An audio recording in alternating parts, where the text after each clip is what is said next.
현재 우리나라를 비롯해서 다른 나라들도 크루즈 내에 있는 자국민에 대한 이송 계획은 없는 것으로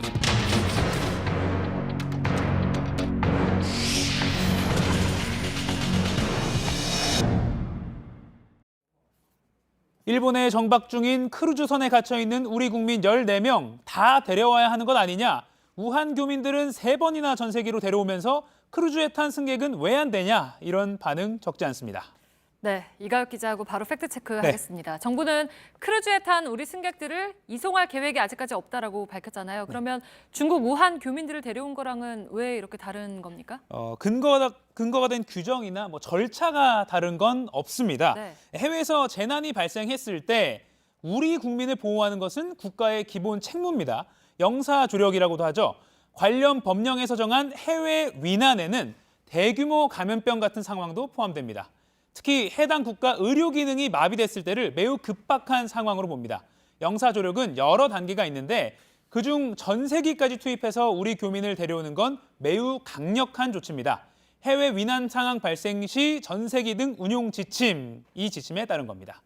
물론 여기까지는 우리 법적 근거에 따른 우리 정부의 판단이고요. 당연히 이걸 실행에 옮기려면 해당 상대 국가의 동의가 필요합니다.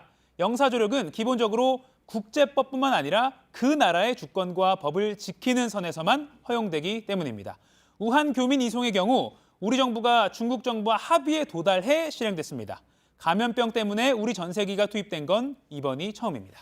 네, 그러면 크루즈 승객들을 데려오려면 일본 정부하고 협의를 해야 되는 거죠? 네, 그렇습니다. 일단 이 문제의 크루즈는요, 일본 앞바다에 있기 때문에 일본 정부 관할입니다.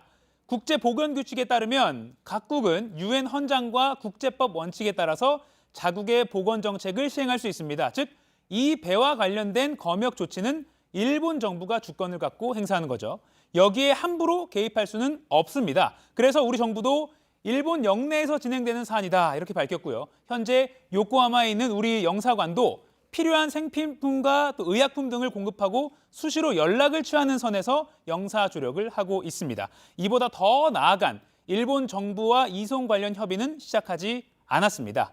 정리하면 양국 정부의 상황 판단이 관건입니다. 일단 오늘 김강립 중앙사고수습본부 부본부장은 현재 일본 당국이 적절한 조치를 취하기 위해서 노력을 하고 있다 이렇게 평가를 했고요. 네. 크루즈에 탄 우리 국민들을 한국으로 이송을 해서 치료하는 것은 지금으로서는 너무 이른 판단이라고 밝혔습니다.